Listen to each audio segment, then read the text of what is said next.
বাদ বাকি সব পানি, মিথ্যা কথা বলছে।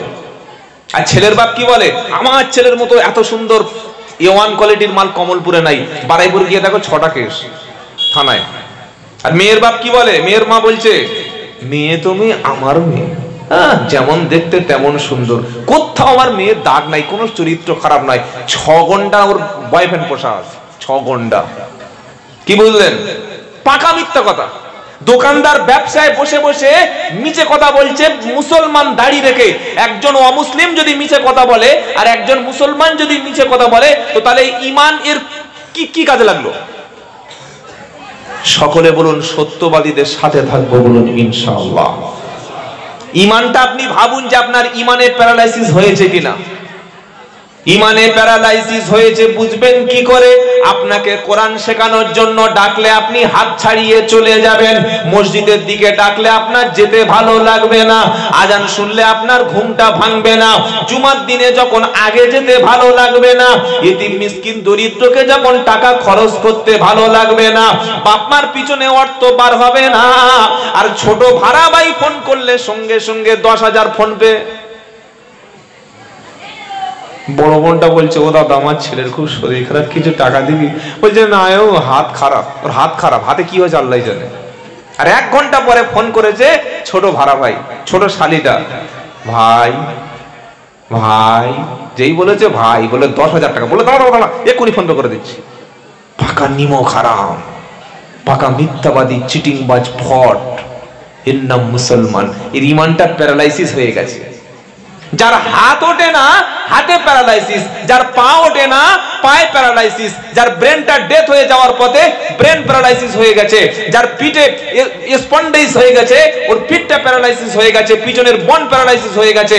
আর ঈমান প্যারালাইসিসের লক্ষণ হলো আপনাকে কোনো ভালো কাজে যেতে দেবে না। এই পর্যন্ত কি কথা বুঝতে পেরেছেন না বুঝতে পারেন নাই? খালি বুঝলে হলো। আর আমি একটু গোদা ভাষায় কেন বলি জানেন? সবাই তো আর এখানে যারা বসে আছে সবাই প্রফেসর নন, অনেক অর্ধশিক্ষিত মানুষও আছে, অনেকে বুঝতে পারেন না, এই কি, একটু সহজ ভাষায় বললে ভালো হয়। কি বুঝতে পারলেন?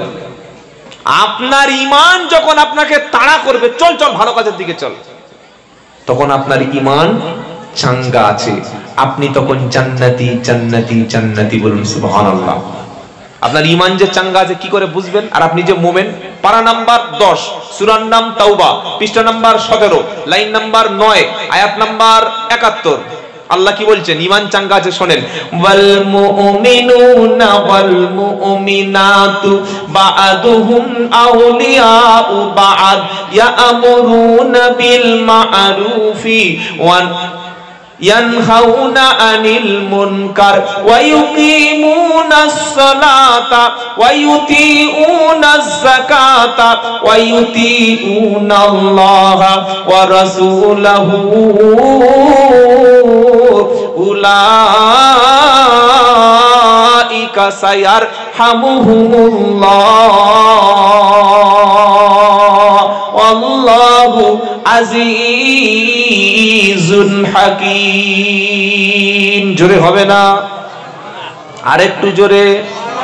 জোরে বললে আল্লাহর লাভ না আমাদের লাভ? সালাম দিলে আল্লাহর লাভ, নামাজ পড়লে আল্লাহর লাভ, কি গো দান করলে কার লাভ? আল্লাহর লাভ। যে ভালো কাজ করবে সওয়াব সে পাবে। ওয়াল মুমিনুনা ওয়াল মুমিনাতু বা'দুহুম আউলিয়াউ বা'দ। একদল মুমিন পুরুষ আর একদল মুমিনা নারীর বন্ধু একটা কারণে। প্রথম হলো ইয়া'মুরুনা বিল মা'রুফি ওয়া ইয়ানহাউনা আনিল মুনকার। সৎ কাজের আদেশ দেবে, অন্যায় দেখলে বাধা দেবে। লটারির টিকিট হবে, সেখানে গিয়ে বলবে ভাই একটা দে। একদিন রাত 2টোর সময় আসছি, রাত 2টো বাজে, চাম্পাটি দেখি একটা মুসলমানের ছেলে দেখি লটারির টিকিটের দোকান খুলে রেখেছে। নাম বলবো না, আপনারা নিশ্চয়ই বুঝতে পেরেছেন। মুসলমানের ছেলে, হ্যাঁ করে লাভ নাই, ও বললে এক্ষুনি মার খেয়ে যেতে হবে। কি বুঝলেন? মুসলমান রাত 2টোর সময় লটারির টিকিট, কেন আল্লাহ গজব দেবে না? আপনি কি প্রতিবাদ করবেন? ঈমান আপনার প্যারালাইসিস হয়নি, তার প্রথম হলো সৎ কাজের আদেশ আপনার দ্বারাই হবে, আর অন্যায় দেখলে রুখে দেবে, এটা হবে না, এটা করতে দেওয়া যাবে না, এটা চলতে দেওয়া যাবে না। অনুরোধ নয়, আবেদন নয়, অ্যাপ্লিকেশন নয়, বরং ক্ষমতা দিয়ে রুখে দেওয়া। ওয়াল মুমিনুনা ওয়াল মুমিনাতু বা'দুহুম আউলিয়াউ বা'দ ইয়া'মুরুনা বিল মা'রুফি ওয়া ইয়ানহাউনা আনিল মুনকার। সৎ কাজের আদেশ দেবে, অন্যায় থেকে মানুষকে ফেরাবে, এটা 1 নম্বর। 2 নম্বর ওয়া ইউকিমুনাস সালাতা, নামাজ কায়েমকারী হবে।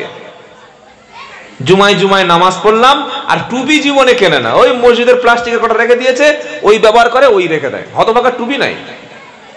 আল্লাহু আকবার। কি গো, ওয়া ইউকিমুনাস সালাত, নামাজ কায়েমকারী হবে। ওয়া ইউতিউনাজ যাকাত, ধনী সম্পদশালী হলে যাকাত দেবে। 3 নম্বর কাজ বলেছি, সৎ কাজের আদেশ, অন্যায় কাজের নিষেধ। 2 নম্বর নামাজ কায়েমকারী। 3 নম্বর যাকাত দেনেওয়ালা।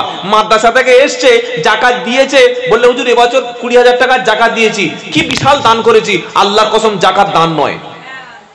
যে কোনো মুফতি সাহেবকে জিজ্ঞাসা করবেন যে যাকাত কি দান? না, এটা গরিবের ট্যাক্স, গরিবের অধিকার। আপনার উচিত, আপনার দায়িত্ব হচ্ছে গরিবের বাড়ি যাকাতটা পৌঁছে দিয়ে আসা। সে এসে নিয়ে গেছে, আপনাকে জাহান্নাম থেকে বাঁচিয়েছে।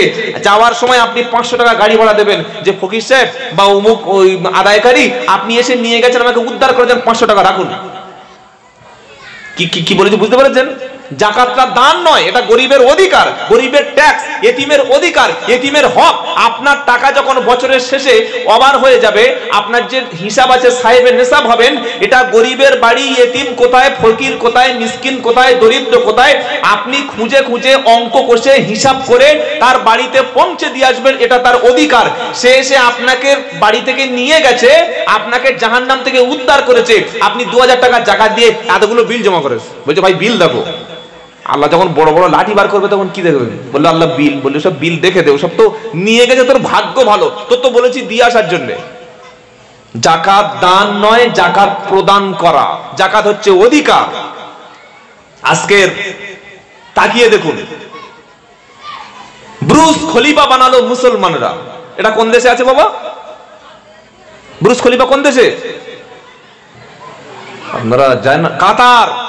ব্রুজ খলিফা বানালো 124 তলা। সুবহানাল্লাহ, বিশাল বিল্ডিং। আমেরিকায়, হ্যাঁ দুবাই, সরি, আমেরিকায় কিন্তু ব্রুজ খলিফা নাই, লন্ডনে নাই, তাদের আছে অক্সফোর্ড, তাদের আছে কেমব্রিজ ইউনিভার্সিটি আছে, বড় বড় গবেষণাগার আছে। মুসলমানরা বিল্ডিং বানায় উপর থেকে মরে পড়ার জন্য, উপর থেকে বোম খেয়ে খেয়ে মরার জন্য। আর আমেরিকা ইউনিভার্সিটি থেকে বিজ্ঞানী বানায়, বড় বড় সায়েন্টিস্ট বানায় এই বিল্ডিং গুলোর উপরে বোম মেরে ধ্বংস করার জন্য। এইটা বোঝার জন্য আপনাকে মাধ্যমিক পাস হওয়া দরকার নাই, তাই একটা ব্রেন বুদ্ধি থাকলে হবে। 1.65 কিলোগ্রাম মাথার বুদ্ধিটাই থাকলে হবে। আর যদি বলেন আমি গাঁজা খেয়ে ফুল হয়ে আছি, তাহলে আপনার মাথা ঢুকবে না। কিছু বুঝেছেন কি বললাম?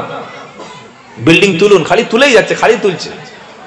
আমেরিকা বিল্ডিং তোলে না, বড় বিল্ডিং নাই, বিনোদন নাই, তাদের বিজ্ঞানী সায়েন্টিস্ট আছে। কি বিজ্ঞানী? 10,000 কিলোমিটার দূরে রকেট ছুড়বো, ওই টার্গেট এমন করব 10,000 কিলোমিটার দূরে, আমেরিকাতে বসে, ইসরায়েল থেকে বসে, জাপান থেকে বসে, কোরিয়া থেকে বসে, ফ্রান্স থেকে বসে, লন্ডন থেকে বসে এমন টার্গেট করব 10,000 কিলোমিটার দূরের ভবন, বিল্ডিং, হসপিটাল, কারখানা, বড় বড় ফ্যাক্টরি, বড় বড় মার্কেট, বড় বড় সুপার স্পেশালিস্ট হসপিটাল মুহূর্তের মধ্যে মাটির তলায় ধসিয়ে দেব। এটা আমেরিকা আবিষ্কার করছে। আর মুসলমানরা কি করছে? সেদিন দেখলাম সৌদি আরবে কাবা শরীফের মতো একটা রকম ওই কাঁচের তৈরি করলো, তার চতুর্দিকে মেয়েদেরকে এনে দেহ খুলে উলঙ্গ নাচাচ্ছে। এটা দেখেছেন না? আমি বানিয়ে বলছি। হজ আর ওমরা বন্ধ করে দিন, খালি একবার করে যাবেন, হজ আর যাবেন না। হ্যাঁ, জীবনে একবার হজ করবেন আর যাবেন না। কেন বললাম? একবার হজ করা জীবনে ফরজ, বাদ বাকি নফল। যত বেশি ওমরা, যত বেশি হজ আপনি করবেন ফরজ একবার করার পরে, এই সৌদি সরকার হজটাকে পুরো প্রফেশনাল ব্যবসা বানিয়ে ফেলেছে। আজকে যদি ওমর বেঁচে থাকতো, প্রথম মুন্ডু কাটতো মোহাম্মদ বিন সালমানের। মোহাম্মদ বিন সালমান চেনেন না আপনারা? কোথায় বাড়ি? সৌদির MBS। ফিলিস্তিনে মরলে দেখতে পায় না, লেবাননে মরলে তারা দেখতে পায় না। কথা বুঝতে পেরেছেন? তো আমাদের তৃতীয় আপনার দায়িত্ব হলো যাকাত দেওয়া। যাকাত দান নয়, যাকাত অধিকার বুঝে দেওয়া। এই তিনটি কাজ যারা করবে আল্লাহ তাদের কি বলছেন? উলাইকা সায়ারহামুহুমুল্লাহ, ওরা থাকবে আল্লাহর দয়ায়। বলুন সুবহানাল্লাহ। তিনটে: ঈমান, নামাজ, সৎ কাজের আদেশ, অসৎ কাজের নিষেধ, আর যাকাত। এই কটা কাজ করলে আল্লাহর দয়া থাকবে। আর এই মুমিনদের জন্য আল্লাহ জান্নাতের ঘোষণা করেছে। বলুন সুবহানাল্লাহ। ওয়াল মুমিনুনা ওয়াল মুমিনাতু বা'দুহুম আউলিয়াউ বা'দ। ওই মুমিনদের জন্য কি ঘোষণা? ওয়া'আদাল্লাহুল মুমিনিনা ওয়াল মুমিনাতি জান্নাতুন তাজরি মিন তাহতিহাল আনহার। জোরে বলুন না সুবহানাল্লাহ। আচ্ছা, আপনি যে ঘরটা বেঁধেছেন ওই ঘরে সারা জীবন থাকতে পারবেন? পারবেন না। সিঁড়ির তলায় আপনার জায়গা হবে। অধিকাংশ বুড়ো মানুষ সিঁড়ির তলায় পড়ে মরে, কোনো জায়গা নাই। ওই বিশাল বড় বড় উপরে ফল সিলিং, তারপরে সুন্দর সুন্দর লাইটিং, তারপরে এসি রয়েছে, দামি ইংলিশ খাট রয়েছে, হেলান দেওয়ার জন্য দামি সোফা রয়েছে, কোল্ড ড্রিঙ্কস এর ব্যবস্থা রয়েছে। যেই বুড়ো বিছানায় শুয়ে শুয়ে পায়খানা শুরু করেছে, ছেলেরা বলছে এই নামা নামা, আগে নামা, গন্ধ বার হবে। একে তো এসি ঘর, ও তো গন্ধ বাইরে যাবে না, সব ভিতরে ঢুকবে। এক কাজ কর, দুটো খড় বিছিয়ে দে, কুত্তা যেমন শুইয়ে রাখে বুড়োটা সিঁড়ির নিচে শুইয়ে রাখ। কি রাখে না? রাখে না। হ্যাঁ, এই জন্য সিঁড়ির তলায় ঘর আমিও করে রেখেছি, আপনারটা করে রাখবেন। হাসছে দেখো, এ হালত হবে আমাদের। এই বাবাজিরা, সিঁড়ির তলায় পড়ে মরে, ক্যান্সারে পড়ে মরে, যক্ষায় পড়ে মরে, টাইফয়েডে মরার দরকার নাই। সত্য কথা বলে ঈমানের পথে থেকে ইসলামের জন্য, দেশের জন্য, স্বাধীনতার জন্য, কোরআন, মসজিদ, মাদ্রাসা হেফাজতের জন্য যদি আমি আর আপনি আমাদের জীবনটা দিতে পারি, ওটা মৃত্যু না, ওটা আল্লাহর পক্ষ থেকে গিফট, আল্লাহর পক্ষ থেকে উপহার। আর উপহারটা কি? আল্লাহর দয়ার জান্নাত। একটু জোরে বলুন সুবহানাল্লাহ। বলছে আমার দাদু 102 বছর মরেছে। তো 102 বছর বয়সে মরেছে আর 20 বছর পায়খানা করেছে বিছানায়, ওটা বললি না তো? কি গো? হ্যাঁ, বলে আমার দাদু 102 বছর। 102 বছর বলছে কি করেছে? 102 বছর কি নামাজ পড়তে পেরেছে? 102 বছর কি জীবনে একবার হজ করতে পেরেছে? 102 বছর বেঁচেছে, জীবনে একবার তাহাজ্জুদ পড়তে পেরেছে? 60 বছরে নামাজ ধরেছে, তখন কোমরে বিয়ারিং ঢিলে, হাঁটু তখন বোবো করে আওয়াজ হচ্ছে, ঘাড়ে কোনো বল নাই, চুল সাদা, ওযু করতে গিয়ে হাফ পা শুকনো, পেশাব করতে গিয়ে টপচে কাপড়ে হাফ ভিজিয়ে দিয়েছে, ওই কাপড়ে আল্লাহু আকবার। আল্লাহ বলছে বার কর, আগে বার করে, বার কর, আগে মালটা বার কর। মসজিদ নাপাক করতে এসছো? প্রত্যেকে বলুন জন বয়সে ইবাদত করব, আল্লাহ এটা বেশি কবুল করবে। বলুন সুবহানাল্লাহ। জন বয়সটা আল্লাহ বেশি পছন্দ করেন, জওয়ানি বয়সটার ইবাদত আল্লাহ বেশি কবুল করেন। জওয়ানি বয়সের যৌবনটা মানুষের কাছে বেশি দামি, জওয়ানি বয়সটা উপার্জনের জন্য বেশি আমাদের কাছে সম্মানের, জওয়ানি বয়সের আমাদের জীবনটা অনেক সুখের। কি গো, এই বয়সটা শেষ হয়ে গেলে কিচ্ছু করার থাকবে না। একবার বউ গুঁতো দেবে, একবার ছেলে গুঁতো দেবে, একবার নাতিপুতিরা বলবে ও বুড়ো এখনো মরিসনি, কবরস্থানে গিয়েছে একটু জিয়ারত করবে, বল যাই বুড়ো মানুষ পিছনে যাও, কবর ঢুকবে, সেখানেও শান্তি নাই। ভাবছে আল্লাহ মরি, তখন ছেলেরা বলছে এই বুড়ো বেশি খাবি না, রাত্রে সাবধান। সকলে বলুন যতদিন বাঁচবো ঈমানের উপরে বাঁচবো, বলুন ইনশাআল্লাহ। ইসলামের উপরে বাঁচবো, বলুন ইনশাআল্লাহ। তাহলে মুমিনদের জন্য আল্লাহর দয়ার ওয়া'আদাল্লাহুল মুমিনিনা ওয়াল মুমিনাতি জান্নাতিন তাজরি মিন তাহতিহাল আনহার খালিদিনা ফিহা ওয়া মাসাকিনা তাইয়্যিবাতান ফি জান্নাতি আদন ওয়া রিদওয়ানুম মিনাল্লাহি আকবার যালিকা হুয়াল ফাওজুল আযীম। মুমিন পুরুষ, মুমিন নারী, ঈমানদার পুরুষ, ঈমানদার নারী, আমি আল্লাহ তাদের জন্য জান্নাতে উত্তম বাসস্থানের ব্যবস্থা করেছি। সবচাইতে উত্তম বাসস্থান হলো তাদের জন্য জান্নাত। আমি আল্লাহ তাদের জন্য আগের থেকে ঘর নির্মাণ করে রেখেছি, সেখানে চিরস্থায়ী তারা থাকবে, আর পবিত্র একটা সঙ্গিনী তাদের দান করা হবে। আমি আল্লাহ আমার জান্নাতি ব্যক্তিদের উপরে সবচাইতে বেশি রাজি হব। জোরে বলুন। বিবি রাজি, বাচ্চা রাজি, মা রাজি, ভাই রাজি, পাড়ার কমরেড রাজি, নেতা রাজি, নেত্রী রাজি, দাদা রাজি, বৌদি রাজি, সবাই রাজি আছে। আজও পর্যন্ত ঠান্ডা মাথায় ভেবে দেখো আমার আল্লাহ রাজি হলো কিনা। আল্লাহ যতক্ষণ রাজি হচ্ছে না, ওই অবস্থায় মরে গেলেও কবর জায়গা। মনে থাকবে বাবা, আল্লাহ রাজি আছে তো? আল্লাহ রাজি আছে আমার উপরে? মাথা ঝিঁঝির মতো নড়লে হবে? রাজি আছে কিনা আল্লাহকে বুঝিয়ে দিতে হবে। আল্লাহর অধিকারটা আল্লাহকে বুঝিয়ে দিতে হবে। আল্লাহকে রাজি করা সহজ না কঠিন? কি মনে হয়? হ্যাঁ, সবচাইতে সহজ আল্লাহকে রাজি করানো। বলুন সুবহানাল্লাহ। আল্লাহ রাজি হয় কিসে বলবো? বলবো না বলবো না? ও বলতে বললে বলবো, না বললেও বলবো। আল্লাহ রাজি হয় বান্দা যখন আল্লাহর কাছে মাথাটা নিচু করে। জোরে বলুন সুবহানাল্লাহ। সবচাইতে নিচু বান্দা মাথা যখন করে আর মুখ থেকে বিড়বিড় করে বলে, একদম ফোনে কথার মতো আস্তে আস্তে বলে, সুবহানা রাব্বিয়াল আ'লা, সুবহানা রাব্বিয়াল আ'লা, সুবহানা রাব্বিয়াল আ'লা। এই তিনটে কথা যখন বান্দা সিজদায় পড়ে বলে, আমার আল্লাহর কাছে এই বান্দাটা সবচাইতে বেশি দামি হয়ে যায়। বলুন সুবহানাল্লাহ। আর যারা সুবহানা রাব্বিয়াল আ'লা বলতে পারে না, ওদের যে কি মুসিবত কবরে অপেক্ষা করছে ভাবতে পারবেন না। আল্লাহ আমাদের আল্লাহকে রাজি করার তৌফিক দান করুন, বলুন আমিন। আর একটা আল্লাহকে রাজি করার মাধ্যম হলো মানুষকে ভালোবাসা। কাকে ভালোবাসা?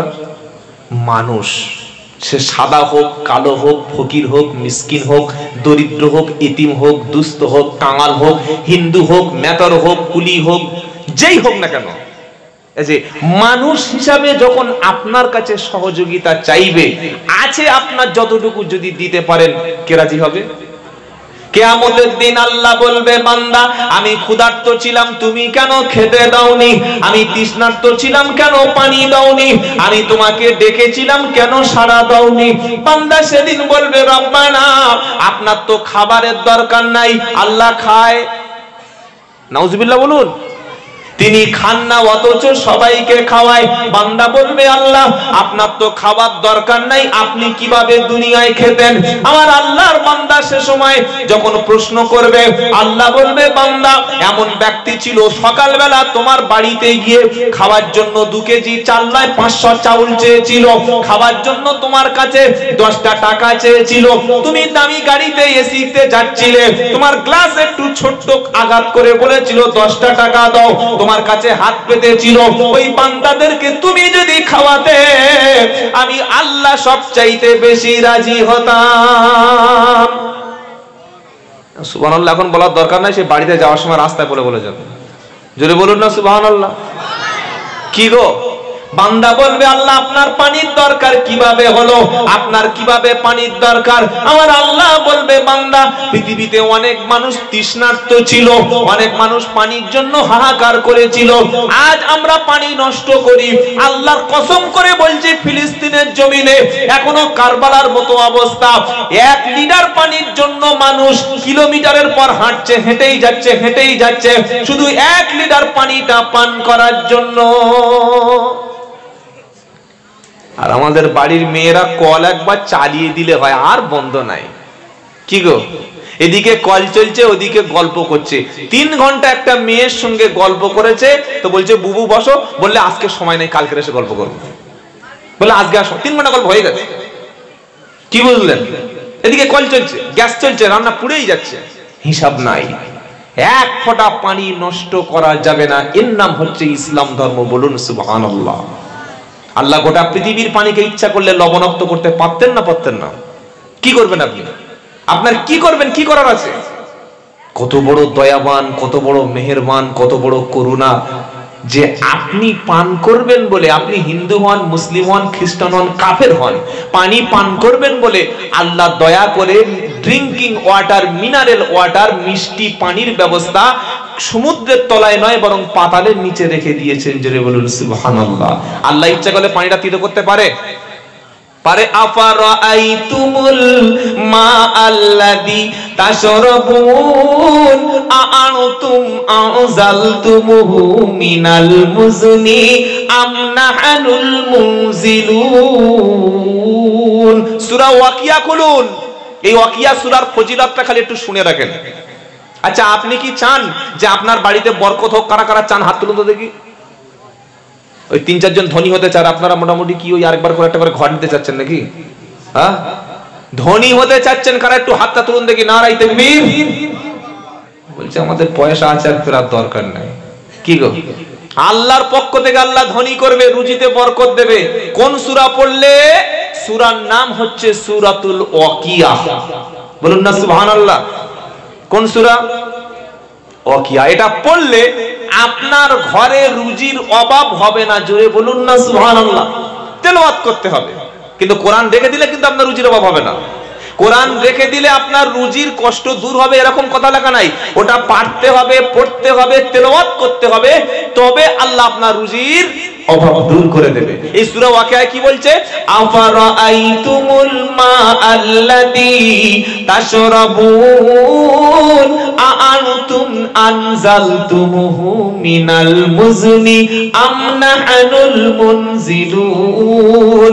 আল্লাহ বলছে শোনো, তোমরা যে পানি পান করো ওই পানিটা সম্পর্কে ভেবে দেখেছো? মিষ্টি সুপ্রিয় পানি আমি আল্লাহ বর্ষণ করি না, তোমরা বর্ষণ করো। কে করে? জোরে বলুন। আল্লাহর নাম নিতে যাদের অসুবিধা হয় না সকলে বলুন, কে পান করায়?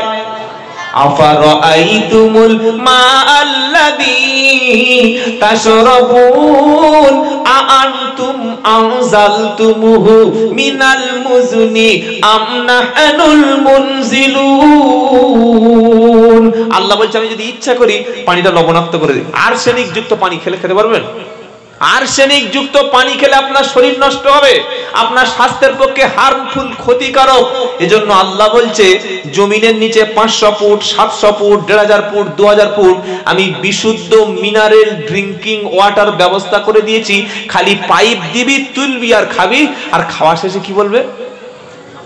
পানি পান করা শেষে, পানি পান করা শেষে তবে ওই তুলে যেন সব ফেলে দিও না। কি গো, হ্যাঁ এখন প্রচুর চলছে। 40 লিটার দরকার, 60 লিটার ফেলে দিচ্ছে। হিসাব হবে, ধরা পড়বে বাবা। যে খবর আছে। আল্লাহ হেফাজত করুক সকলে, জোরে বলুন আমিন। আল্লাহর নিয়ামত যদি সারা জীবন গোনেন শেষ করতে পারবেন না। এজন্য মানুষের প্রতি ইনসাফ করুন, মানুষের প্রতি দয়া করুন। নামাজ রোজা করে কিছু মানুষ জান্নাতে যাবে আর অধিকাংশ মানুষ জাহান্নামে যাবে মানুষের সঙ্গে খারাপ ব্যবহার করার কারণে। আজকের এমনও মুসলমান পাড়ায় আছে, আমি নিজেই জানি, বাপের সঙ্গে মায়ের সঙ্গে দেখা হলে কথা বলে না। আছে না? নাই? নিশ্চয়ই আছে। মুসলমান দাবি করছে, অথচ যে বাপ মার পায়ের নিচে আপনার জান্নাত আর আপনার জাহান্নাম। নামাজ পড়ে পড়ে কপাল কালো করে দিলেন, হাতে তসবিহ নিয়ে আল্লাহ আল্লাহ আল্লাহ আল্লাহ আল্লাহ আল্লাহ আল্লাহ। লোক দেখাচ্ছে, জীবনে ঘরে তসবিহ পড়ে না, রাস্তায় বার হচ্ছে দেখি তসবিহ করছে, তো খুব ভালো, আলহামদুলিল্লাহ। এবার ঘরে ঢুকেছে, মা বলছে বাবা একটু ইনসুলিন নিতে হবে, কিছু টাকা দেন, একটু ওষুধ কিনি, আমার একটু সুগারের ওষুধ কিনি। তোমার সারা জীবন ফকিরের অভ্যাস গেল না? প্রত্যেক মাসে 1000 টাকা করে বিধবা ভাতা পাচ্ছ, ফের 1000 টাকা করে তুমি ওই লক্ষ্মীর ভান্ডার পাচ্ছ, কবে এত? মা বলছে তো দিতে হবে না, চুপ করো, চোখ দিতে হবে। মায়ের সঙ্গে এই আচরণ করলেন, আপনার মৃত্যুটা শিয়াল কুকুরের চাইতে খারাপ হবে। কুকুরের চাইতে খারাপ মৃত্যু হবে যদি বাপ আর মায়ের সঙ্গে এই রকম আচরণ করেন। জান্নাত কোথায় খুঁজছেন? জান্নাত ঘরে আছে, বলুন না সুবহানাল্লাহ। জান্নাত মায়ের পায়ের তলায় আছে, বাপের পায়ের তলায় আছে, কোন পীরের পায়ের তলায়, কোন হুজুরের পায়ের তলায়, কোন মুফতি সাহেবের পায়ের তলায়, কোন কারি সাহেবের পায়ের তলায়, কোন মাজারের তলায়, কোন মসজিদের তলায়, কোন ইমাম সাহেবের পা টিপলে জান্নাত যাবে কোন হাদিসে লেখা নাই। হুজুর একটা দেখলে পা টিপছে, দাদুর বয়সের মানুষ এসে হুজুরের পা টিপছে, আর হুজুর লুঙ্গি এই পর্যন্ত তুলে দিয়েছে। ছি ছি ছি, আমি নিজে মিথ্যা কথা বলছি না, নিজে দেখে এসে আপনাকে বলছি। চলুন আমার সঙ্গে কেশপুরে, কেশপুর পশ্চিম মেদিনীপুর চলুন। পীর সাহেব এসে ভণ্ড পীর, হাক্কানি পীররা রকম করে না, হাক্কানি পীররা পা টেপায় না, হাক্কানি পীররা নারীর কাছে বসে না। ভণ্ড পীর এই পর্যন্ত পা বার করে রেখেছে, আধ বুড়ো, হাফ বুড়ো, আই বুড়ো, মেয়েরা আসছে আর পায়ে টিপছে আর বরকত নিচ্ছে। খেপা কথা, বরকত নিচ্ছে, বরকত। এই যেমন আমাদের গঙ্গাসাগরে মাথায় ঝাঁটা মারে উলঙ্গ হয়ে, দেখেছেন? কোথায় থাকে, যাবেন গঙ্গাসাগরে, খালি মাঝে মাঝে গিয়ে দেখেন ল্যাংটা হয়ে ঝাঁটা মারছে, আর মুরিদরা ভক্তরা মনে করছে আমার বাবার ঝাঁটা মানে ঠিক আছে। কি বুঝলেন? ও বাবা যদি পেশাব করে দেয় ঠিক আছে, তো কিছু কিছু অন্ধভক্ত এমন আছে, আমার পীর সাহেব যদি যা বলে ঠিক আছে। আরে ওটা পীর কিনা আগে চেন? পীর ছিল খাজা মঈনুদ্দিন চিশতি রহমাতুল্লাহ আলাইহি, পীর ছিল আব্দুল কাদের জিলানী রহমাতুল্লাহ আলাইহি, পীর ছিল নিজামউদ্দিন আউলিয়া রহমাতুল্লাহ আলাইহি, পীর ছিল ফুরফুর আবু বকর সিদ্দিক রহমাতুল্লাহ আলাইহি। বাপের জামাটা ছেলে গায়ে দিয়ে পীর। এ বাবাজিরা, আল্লাহ আল্লাহ ভাইরা, আগে দেখুন তার মধ্যে ইসলামের অংশ আছে কিনা, তার মধ্যে নবী সুন্নাত আছে কিনা, তিনি টাকার জন্য বক্তব্য করতে আসে কিনা। এমনও বক্তা আছে 2 ঘন্টা বক্তব্য করবে 30,000। আর এদিকে আমরা কি বললাম? বাবারা, আল্লাহর নবী বলেছে ধনীর চাইতে গরিব 500 বছর আগে জান্নাতে যাবে। তখন শ্রোতা ঝরঝর করে চোখ থেকে জল ফেলছে।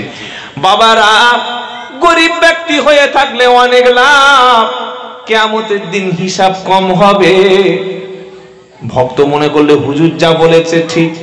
এবার 2 ঘন্টায় ভক্তকে গরিবের সবক শুনিয়ে আর একটা বক্তব্য করছে, আমার নবী কোনদিন একটা তরকারির বেশি ভাত খেত না, আর নবীজি কোনদিন একটার বেশি জামা পরতো না, আমার নবী কখনো গদিতে শুতো না।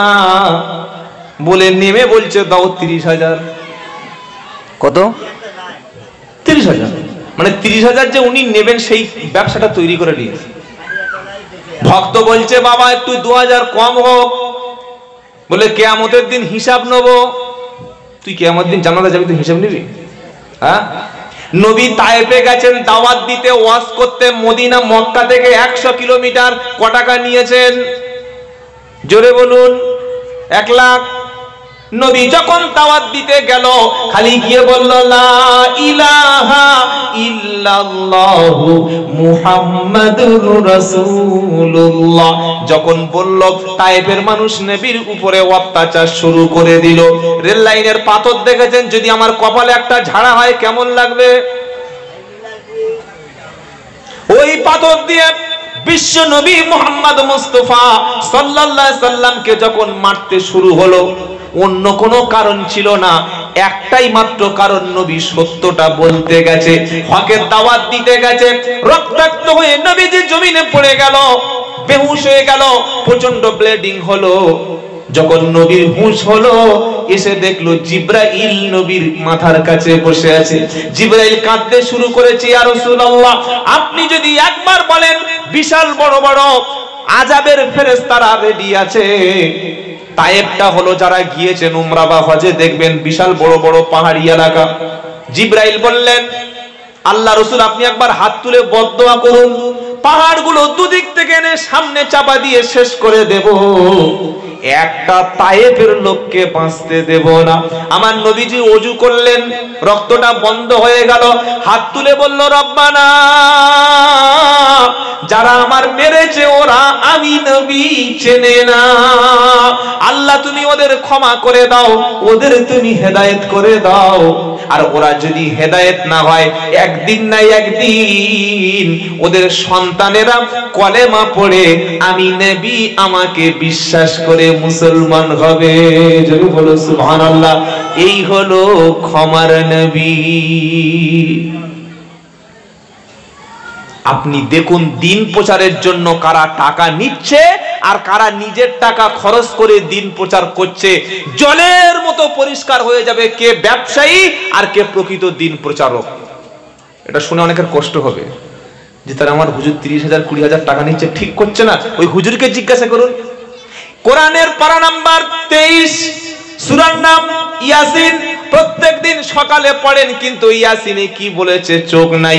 ইত্তাবিউ মাল্লা আসআলুকুম আলাইহি আজরা আল্লাহ বলছেন তাদের অনুসরণ করো যারা দিন প্রচার করে, দাওয়াত দিয়ে, ওয়াজ করে, বক্তব্য করে, তোমাদের কাছে বিনিময় চায় না, পুরস্কার চায় না, প্রতিদান চায় না, টাকা চায় না, হাদিয়া চায় না, শুধু আল্লাহ রাজি চায়। ইত্তাবিউ মাল্লা ইয়াসআলুকুম আজরা, যারা দিন প্রচার করে আল্লাহর খুশির জন্য, তোমাদের কাছে দিন প্রচার করে, দাওয়াত দিয়ে একটা কিছুই চায় না, পুরস্কার চায় না, হাদিয়া চায় না, তাদের কাজের পুরস্কারটা আল্লাহর কাছে চায়। তোমরা তাদের অনুসরণ করো, তাদের মেনে নাও, তাদের ভালোবাসো, তাদের মহব্বত করো, জান্নাত পেয়ে যাবে। যদি বলো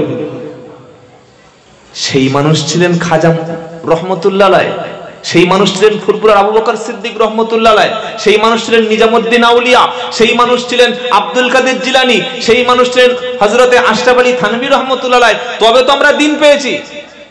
কি গো বাবাজিরা, এসি গাড়িতে আসে 2 ঘন্টায় 30,000, আর আমরা থুতু দিয়ে খাস খাস খাস খাস করে গুনে। অনেক বলে, তাহলে আপনি কি মাল কামান না? আমার সঙ্গে 2 বছর নয় 1 বছর আপনাকে গাড়ি করে ঘোরাবো। যদি পশ্চিম বাংলা কেন, আসাম, ত্রিপুরা, উড়িষ্যা, ঝাড়খণ্ড, বিহার আপনাকে সঙ্গে করে নিয়ে যাব ইনশাআল্লাহ, কথা দিচ্ছি। যদি কোনো কমিটির কাছে 1 টাকা চেয়ে থাকি আর বলতে পারে টাকা দেখে নিয়েছি, আপনি সেদিন আমার নাম আব্দুল্লাহ জুবায়ের কুকুর বলে ডাকবেন। আল্লাহর কসম, আল্লাহকে খুশি করার জন্যই আল্লাহ কথা বলি। এই যে মুফতি সাহেব চলে গেলেন, ওনার সামনে বললে প্রশংসা করা উচিত নয়, ধ্বংস করে দেওয়া। কত বড় আলেম যে আপনারা পেলেন। হযরতকে ফোন করে বললাম, হুজুর এই প্রোগ্রামের জন্য যে আপনি কত কি আপনার, বললে এই কথা বলো না, এই কথা বলো না। আমি যাচ্ছি দাওয়াত নিয়ে 70টা মানুষের কাছে প্রচার করার জন্য, ধর্ম প্রচারের জন্য। আপনি খুশি হয়ে যেটা দেবেন সেটাই তো, একটা ইনসাফ করে যতটুকু দিলে হয় দিলাম, কিছু মনে করবেন না বাবা। আমি আমাদের এই মুজাহিদ ক্লাব একটা জলসায় বলেছিলাম যে ইমামের বেতন বেশি দেওয়া লাগবে। কিছু ছেলে তার পরের দিন বললে কি সব উল্টো পাল্টা, এই আশেপাশের ছেলের মধ্যে কি সব বললো। একটা ইমাম হচ্ছে লিডার। মরলে হলে মোচনমানি, খাতনা, আজরাইল এসে যাচ্ছে, বাচ্চা হতে কষ্ট হচ্ছে, মুরগি জবাই করতে পারছে না, বিয়ে পড়াতে পার, যখন ইমামকে ডাকবেন আসসালামু আলাইকুম হুজুর এক্ষুনি চলে আসুন, ছুটে চলে আসবে। আসবে না? আসবে না? আরে বলছেন না কেন? আর যে মালে 30 দিলেন ও ফোন তুলবে? ফোন তুলবে? ভাবুন কথাগুলো। এই জন্য আমি এই ছেলেদের বলেছি যে যতদিন জলসা দেবেন সেই বক্তাকে আমরা জলসায় আনবো না। এটার নাম ইখলাস, এটার নাম খুলুসিয়াত, এটার নাম তাকওয়া। যে টাকা ডিমান্ড করবে সেই বক্তাকে আমরা কমলপুরে আনবো না। দরকার জলসা দেওয়ার দরকার নাই। টাকা দাবি করা মানে ইলম বিক্রি করে দেওয়া। নবীদের ওয়ারিস ছেলে মেয়ে কেউ বেঁচে নাই, এই আলেমরাই হলো নবীদের ওয়ারিস। জোরে বলুন না সুবহানাল্লাহ। যতদিন আলেম থাকবে, যতদিন মাদ্রাসা থাকবে, যতদিন মসজিদ থাকবে, যতদিন ইসলাম বেঁচে থাকবে, ততদিন যতদিন মাদ্রাসা থাকবে, আলেমরা থাকবে। এই আলেমদেরকে আপনি ভালোবাসুন না, জীবন পাল্টে যাবে। সমাজের সবচাইতে অবহেলিত মানুষটার নাম ইমাম সাহেব। ও খেলে দোষ, না খেলে দোষ, ভুঁড়ি হলে দোষ, ভুঁড়ি না হলে দোষ, দামি গাড়ি চললে দোষ, আবার ভিক্ষা করলে দোষ, এমন অসুবিধা। তো যাই হোক, আশেপাশে মসজিদগুলো সব যোগ্য ইমাম আছে। আমরা যদি সব মসজিদ মিলে চেষ্টা করি, সব মসজিদের ইমাম সাহেবরা চেষ্টা করি যে আমরা আমাদের সমাজটা একটু পরিবর্তন করব, আমাদের বাচ্চাদের মধ্যে দিন যাতে জীবিত হওয়ার চেষ্টা করব, এটা কি খুব কঠিন কাজ? কি বলছেন বাবা? কমলপুর সোলগালিয়া মানুষের পয়সার অভাব নাই, এবং এখানকার মানুষের দান করার মানসিকতা অত্যন্ত বেশি। হ্যাঁ, 50,000, 30,000, 20,000 লোক দেবে বলে বসে থাকে। তাহলে আমরা সেই টাকাগুলো নিয়ে আমরা এমন একটা প্রজন্ম রেখে যেতে চাই। আমাদের স্বপ্ন হচ্ছে, এটা আপনাদেরও স্বপ্ন, যে আমরা কবরে যাওয়ার পরে কবরটা যেন আমাদের জন্য শেষ ঠিকানা না হয়, বরং কবরটার জন্য আমার জন্য জান্নাতের বাগিচা হয়ে যায়। বলুন সুবহানাল্লাহ। আল্লাহর কসম করে বলছি, এই 4 দিন আগে আমি ছিলাম কুলতলি থানা। 4টে ছেলে হিফজ করেছে, হাফেজ হয়েছে, 4টে ছেলে। তার মধ্যে একটা ইতিম। ইতিম মানে কেমন ইতিম জানেন? বাবা নাই, মাও নাই। প্রথমে আনলো শিক্ষকের কাছে, ভর্তি দিতে যাচ্ছে না, আমি ভর্তি দেবো না। পায়ে ধরেছে গ্রামের মানুষ, নিন না বাচ্চাটা। কার ভিতরে কি আছে আপনি জানবেন কি করে? রাস্তার একটা পাগল, কিন্তু তার মধ্যে এমন কোয়ালিটি কোয়ান্টিটি আছে যেটা একজন স্কুল শিক্ষকের মধ্যে নাই। হতে পারে না? পারে না? হ্যাঁ হতে পারে। সেজন্য কাউকে দেখে ঘৃণা করতে নাই, ঘৃণা করতে নাই। তো সেই ছেলেটা মাত্র 1 বছর বয়সে হিফজ করেছে, জোরে বলুন সুবহানাল্লাহ। এবং এক জায়গায় বসে, অনেক মুসলমান আমাদের এলাকায় হয়তো আছে যাকে 10টা সূরা বললে লুঙ্গি হয়তো খুলে পড়ে যাবে, বাড়ি চলে যাবে, আর খবর হবে না। যদি ওই 10টা সূরা এক জায়গায় বসে বলো, তখন হার্ট অ্যাটাক হয়ে যাবে। কিন্তু ওই 4 জন হাফেজ ওস্তাদ আমাকে বললেন, কুলতলি থানা জামতলা বাজার থেকে আরো 15 কিলোমিটার দূরে 4 জন ছেলের মাথায় পাগড়ি দিয়েছি, আলহামদুলিল্লাহ। এক জায়গায় বসে, একই বৈঠকে, একই মজলিসে যোগ্য হাফেজ সামনে রেখে কোরআন খোলেনি, কোরআন ছুঁয়ে দেখেনি। 30টি পারা এইরকম মোটা কিতাব, 540টা রুকু, 114টা সূরা, 6666টি আয়াত, 2,70,760টি অক্ষর, এতগুলো এক জায়গায় বসে নির্ভুল ভাবে শুনিয়ে দিয়ে তাদের মাথায় দস্তারবন্দি করা হয়েছে, বলুন সুবহানাল্লাহ। আর 1 সপ্তাহ আগে বাংলাদেশে একটা ছেলে হাফেজ হয়েছে, মাত্র 51 দিন বয়সে, 9 বছরের ছেলে, জোরে বলুন সুবহানাল্লাহ। এটা আল্লাহর কুদরত। তো আমাদের এলাকায় কি এরকম ছেলে নাই যে আমরা সেই ছেলেকে হাফেজ করতে পারবো? নিশ্চয়ই আছে, নিশ্চয়ই আছে। কি আছে, কার মধ্যে আমরা চেষ্টা না করলে জানবো কি করে? হয়তো আপনার বাড়িতে একটা ছেলে আছে, আপনি হয়তো নামাজ পড়েন না, আপনার মুখে হয়তো দাড়ি নাই, কিন্তু আপনার ওই ছেলের মধ্যে যে প্রতিভা রয়েছে সেটা হয়তো আমার ছেলের মধ্যে নাই, সেটা আরেকটা মানুষের ছেলের মধ্যে নাই। সে প্রতিভাটা কি? হাফেজ হওয়ার যোগ্যতা। আর আমার আল্লাহ বলছেন, নাজিল করেছি কোরআন আমি, হেফাজত করব আমি আল্লাহ, জোরে বলুন ইন্না নাহনু নাযালনা যিকরা ওয়া ইন্না লাহু লাহাফিজুন।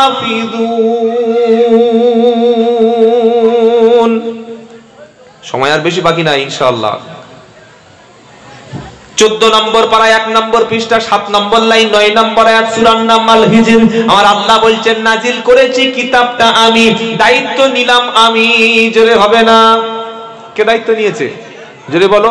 যদি আগুন লেগে ধ্বংস হয় পৃথিবীর সব বইয়ের দোকান, তবু বিশ্ব থেকে হারাবে না পবিত্র কোরআন, জোরে হবে না?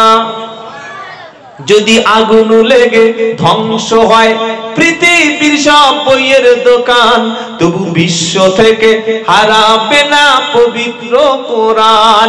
কোরআন ধ্বংস করবে কেমন করে আগুনের তেজ? আজ বিশ্ব ভরা লক্ষ কোটি কোরআনের হাফেজ। নারায়ে তাকবীর। আসামে নিজে দেখে এসেছি, মাদ্রাসা জেসিবি বুলডোজার চালিয়ে সব ভেঙে ফেলে। ঘরের মধ্যে একটা হাফেজ বাঁচিয়ে রাখবো, পরের দিন কয়েক লক্ষ হাফেজ তৈরি করে নেবো, কোরআন তৈরি করে নেবো, জোরে বলুন না সুবহানাল্লাহ। কোরআন ধ্বংস করতে যায় তারা জানে না তাহারা, এই কোরআনের প্রতিটা পাতা আমার আল্লাহ দিচ্ছে পাহারা, জোরে হবে না? কে পাহারা দিচ্ছে? জোরে বলেন। পাকিস্তানের একটা প্রেসিডেন্ট ছিল, বেটা মরেছে প্লেন ক্র্যাশ করে, ওর নাম জিয়াউল। হ্যাঁ, আর পকেটে একটা বুক পকেটে কোরআন ছিল, ছোট্ট কোরআন। কবি বলছে, পাকিস্তানের জিয়া মরলো দুর্ঘটনায় ভাই, তার বিমান পুড়ে ছাই হয়েছে, কোরআন পড়ে নাই, জোরে হবে না? জোরে হবে না? পাকিস্তানের জিয়া মরলো দুর্ঘটনায় ভাই, তার বিমান পুড়ে ছাই হয়েছে, কোরআন পড়ে নাই। পৃষ্ঠা যেমন ছিল তেমন আছে, পাতা যেমন ছিল তেমন আছে, একটি অক্ষর হয়নি ম্লান, বিশ্ব থেকে হারাবে না পবিত্র কোরআন, বিশ্ব থেকে হারাবে না পবিত্র কোরআন। নারায়ে তাকবীর। আল্লাহ যদি চায়, এটা আমার স্বপ্ন, আপনাদেরও স্বপ্ন হয়তো হতে পারে, এই মাদ্রাসা থেকে আল্লাহ যদি চায় একদিন না একদিন ওই রকম 30 পারা কোরআন এক জায়গায় বসে শোনানোর মতো হাফেজ আপনাদের মতো মানুষ আমাদের সহযোগিতায় ইনশাআল্লাহ একদিন তৈরি হবে। এই স্বপ্ন দেখছেন কারা কারা? হাত তুলুন। নারায়ে তাকবীর। বলি ইনশাআল্লাহ বলি। এখানে তো লক্ষ লক্ষ কোটি কোটি টাকার মালিক আছে। হ্যাঁ, কোটি টাকার মালিকও কমলপুরে আছে। এমন এলাকা আছে একটা পাকা বাড়ি দেখাতে পারবেন না, চাকরিজীবী ব্যবসায়ী দেখাতে পারবেন না, রোজ আনে রোজ খায়, নুন আনতে পান্তা ফুরোয়। সেই রকম গ্রামে সেই রকম এলাকায় মানুষ হাফেজে কোরআন তৈরি করছে। আহা, এক পিস যদি তৈরি করতে পারেন কামিয়াব হয়ে যাব।